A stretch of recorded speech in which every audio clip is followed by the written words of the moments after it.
December 7th, 2024. 83 years ago, our nation was suddenly and deliberately attacked by naval and air forces of the Empire of Japan. This day lives in infamy. But the smaller details have been long forgotten, such as the aircraft that were involved with the attack, defending the attack, flying in the middle of the attack, and sitting on the tarmac during the attack. On this historical day, using War Thunder, I'll be going over the well-known and the unknown aircraft that was present on the fateful Sunday morning in 1941. We'll start with the aircraft that are not in War Thunder. The Curtiss A-12. This Pearl Harbor aircraft was never utilized in combat and led a short production life. The A-12 first appeared in 1933. It became the first monoplane aircraft adopted by the Army Air Corps. Only 46 production models of the A-12 Shrike was completed, and several of those models were parked at Pearl Harbor when the Japanese attacked. Its 1930s era design quickly made it obsolete, which pushed them into a trainer role, so these defenseless birds stood no chance in the battlefield. Grumman Goose. The other defenseless trainer at Pearl Harbor was the amphibious Grumman Goose. This unsung hero of World War II helped in transport, training, and sea rescue operations. This aircraft started its life as civil-minded air transport and ended up getting drafted into the military, being used as an armed patrol craft. These were stationed at Wheeler Air Base, Iwa Marine Corps Air Station, and Ford Island Naval Air Station on December 7, 1941. The Sikorsky JRS-1/S-43. Now this amphibious plane has a heroic story on the day of the attack. So let's get through a short history so we can get to that story. The Sikorsky JRS-1, aka the S-43, was stationed at Pearl Harbor on December 7, 1941. 10 aircraft, to be exact, were at the base when the Japanese started their attack, and miraculously, all 10 survived the surprise attack. They were quickly put into service, flying many patrolling missions, looking for Japanese submarines, and searching for the enemy fleet. The only armament these airplanes carried were depth charges to attack submarines. Now, time for that story that I promised. Navy Ensign Wesley Hoyt Ruth was having breakfast on Ford Island in the middle of Pearl Harbor when the Japanese planes roared in and began dropping bombs. He leapt into the pilot seat of his Sikorsky S-43. 5 out of the 10 Sikorskys in Hawaii launched and went looking for the Japanese fleet. Ruth and 4 other pilots, along with 1 Marine, later received the Navy Cross. Again, these aircraft had no defensive armament, but these men still went up into the air with fighters in a feeding frenzy. Crew members would hang out the back door with small caliber firearms, though they could do very little against the Japanese aircraft. This is definitely a unsung hero during the attack of Pearl Harbor. Just like the brave pilots that flew these floating birds, they gave their country all their service to avenge this surprise attack. Alright, from now on, all the planes we'll be talking about are represented in War Thunder, so get ready for some amazing cinematics. The Aichi E-13 Jake. The Aichi production E-13A series of floatplanes, known as the Jake by the Allies, was the most important type of aircraft for the Japanese Navy during World War II. The Jakes were assigned to reconnaissance missions to Pearl Harbor before the December 7th attack. A very robust design for the missions it was sent to accomplish. A long greenhouse-style canopy holding 3 crew members, and long, thick wings for the low-speed performance. It was a very basic design, but for its job, it was perfect, taking intelligence and locations of key targets on the island of Oahu. The Boeing P-26 Pea Shooter. The nimble Boeing P-26 was an American classic. This full-metal monoplane fighter arrived between World War I and World War II, becoming the first of its kind. The design still carried traditional elements of a bygone era of flight. It featured an open cockpit and a fixed tail-dragger landing gear setup.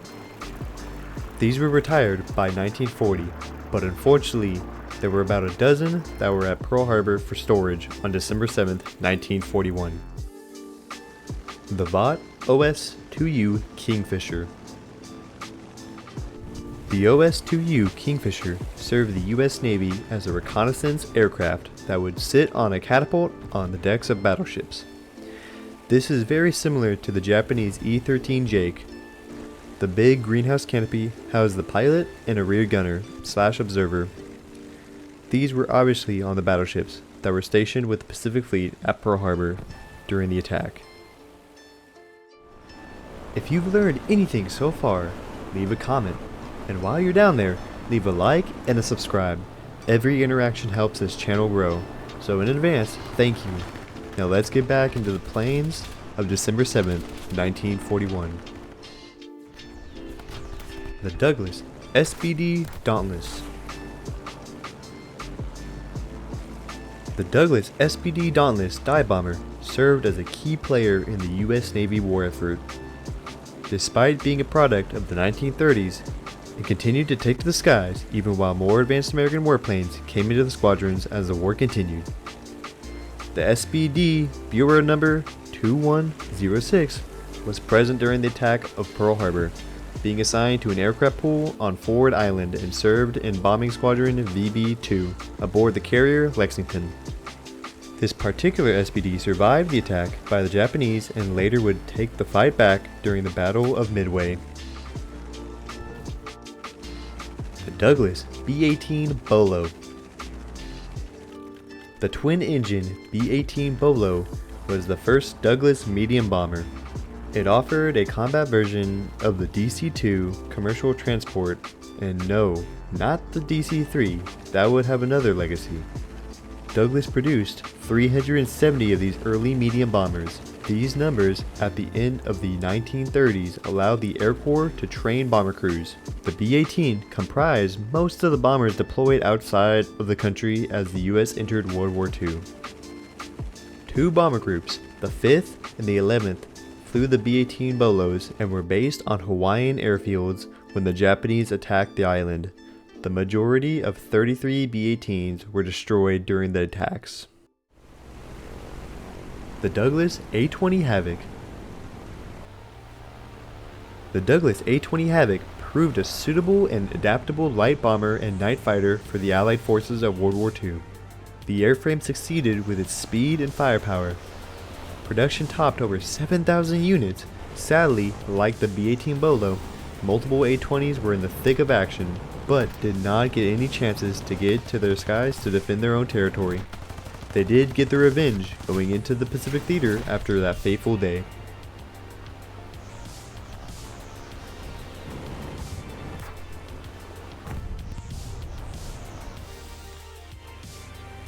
Consolidated PBY Catalina.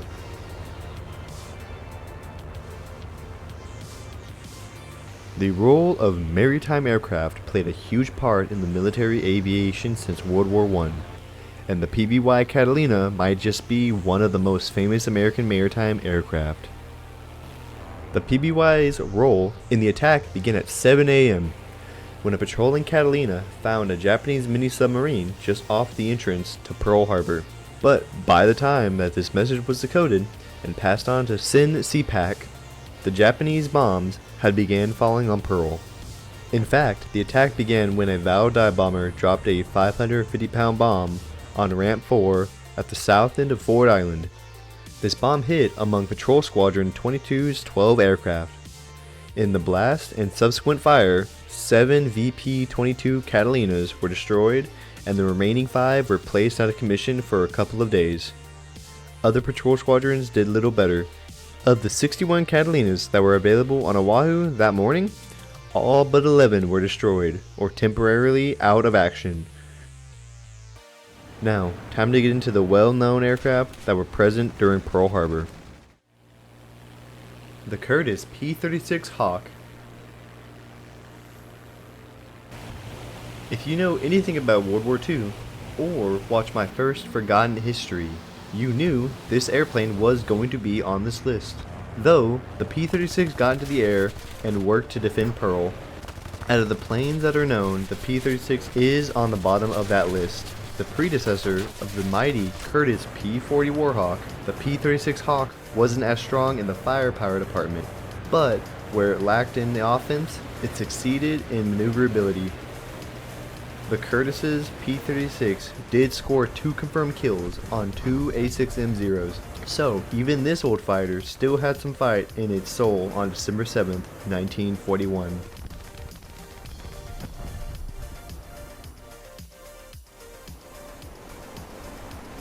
The Boeing B-17 Flying Fortress. The Boeing B-17 Flying Fortress is often regarded as the most important heavy bomber for the American military. The B-17 alone accounted for more than 290,000 sorties against ground installations and dropped over 640,000 tons of bombs. On December 6, 1941, no B-17s were stationed at any airfields on Oahu. The morning of December 7, 1941, a group of 12 B-17s with the 38th and the 88th Reconnaissance Squadrons en route to reinforce the Philippines coming from Hamilton Field, California. These B-17s needed a fuel stop. Hickman Air Base in Pearl Harbor was chosen. Unfortunately, when the lumbering bombers reached Hickman Field, they were taken by surprise, flying into an active attack. To make more problems for the B-17 crews, every plane had low fuel, and all the guns were put into boxes for storage. The Americans trying to defend the naval base thought the flying fortresses were a part of the attack at first. Some B-17s did attempt to land at Hickman Field. One blew a tire, multiple were strafed while landing. Some even landed safely, but one B-17 force landed on Kuahuku Golf Course.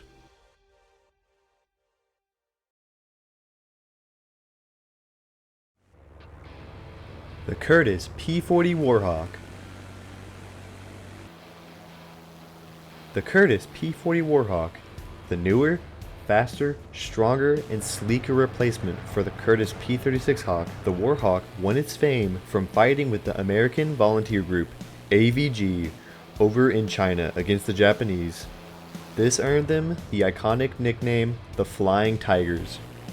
On December 6, 1941, this was a Saturday, Kenneth Taylor, a 21-year-old from Oklahoma, and the 23-year-old George Welch from Delaware attended a dance held at the Officers Club at Wheeler Field. After the dance, the two pilots joined an all-night poker game. According to some accounts, the two pilots had finally gone to sleep early into Sunday morning, awoken around 7:51 a.m. when the Japanese fighters and dive bombers attacked Wheeler. Welch and Taylor were alarmed to hear low-flying planes, explosions, and machine gun fire. After becoming aware that 2/3 of planes at the main bases Hickman and Wheeler had been destroyed or damaged too bad to fly, they leaped into action. Taylor called Helene, 11 miles away from Wheeler. He commanded the ground crew to prepare their P-40s for takeoff. As Taylor was talking to the ground crew, Welch ran and got Taylor's new Buick. Both still wearing their tuxedo pants from the night before, the two pilots soared down the roads, reaching speeds of 100 miles per hour. Arriving at the airstrip, Welch and Taylor jumped into their P-40s, which had been fueled up but not fully armed. They attracted Japanese fire as soon as their wheels left the ground, and at this time alone, with 200 to 300 enemy aircraft.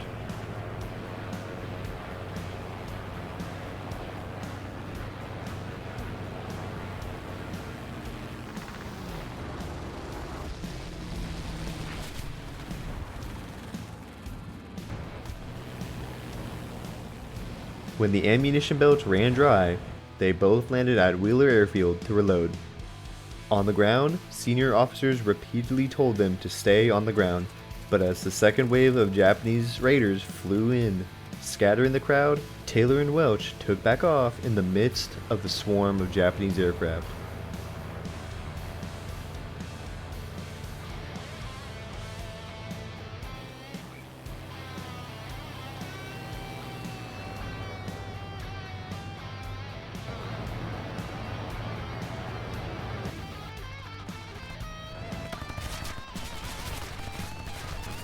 Both of these young officers went to the chaotic skies to defy the odds in their Curtiss P-40. On the first sortie, Welch took down 2 enemies, and after the rearm and getting badly damaged, he got 2 more. Taylor's plane got hit on the second sortie. A bullet pierced his canopy, hitting his arm and sending shrapnel through his leg, but he still managed to take down 2 Japanese planes. For the bravery Taylor and Welch showed defending Pearl Harbor, they received Distinguished Service Crosses, becoming the first to be awarded that distinction in World War II. Welch was nominated for the Medal of Honor, but he was denied by his superiors due to taking off without proper authorization. Now, the final 3 aircraft have been mentioned, but now it's time to get into the Japanese aircraft that caused the destruction of Pearl Harbor. The Nagajima B-5N Kate. The Nagajima B-5N series of torpedo bombers originated from Japan. They were considered the best of their type anywhere in the world by the time of the American entry into the conflict. The B-5N carried the special-made torpedoes specifically for the shallow waters of Pearl Harbor. At least 144 B-5N2 aircraft took part in the assault. The aircraft would find future success at Coral Sea, Midway, and over the Santa Cruz Island. At these battles, the B-5N destroyed many Allied vessels across the Pacific theater. It's also credited with sinking the important American aircraft carrier USS Hornet, USS Lexington, and USS Yorktown.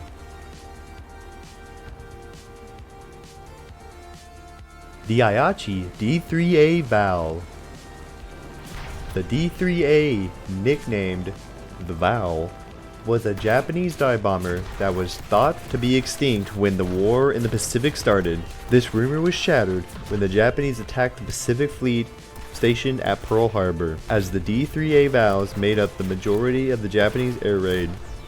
This dive bomber was from a bygone era of aviation, complete with fixed undercarriage and spatted housings. However, the Val was very effective as a carrier-based dive bomber in the Imperial Japanese Navy. D-3A Vals were responsible for sinking more Allied shipping vessels than any other Axis aircraft during World War II. Mitsubishi A6M-0. The Mitsubishi A6M Ryzen was the workhorse of the Imperial Japanese Navy. This was the one fighter terrorizing Pearl Harbor. This light and agile fighter zipped around the chaotic airspace, shooting 20mm rounds into grounded planes, cars, buildings, and personnel. The A6M gathered much attention in the early stages in the Pacific theater. It was such ahead of its time, outperformed its land-based counterparts on speed, maneuverability, and range. And it was top of the food chain in the Pacific until 1943, when the F-6F Hellcat and the F-4U Corsair roared into the skies.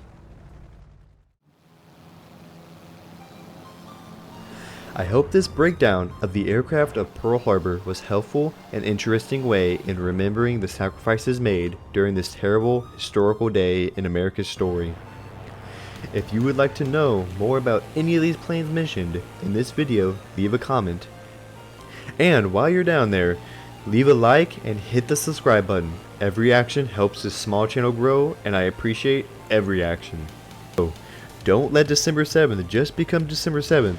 Keep telling the stories of the attack on Pearl Harbor, the sacrifices, and what it did to this country and our allies to fight evil forces. Till next video, don't forget your history. See y'all on the next flight.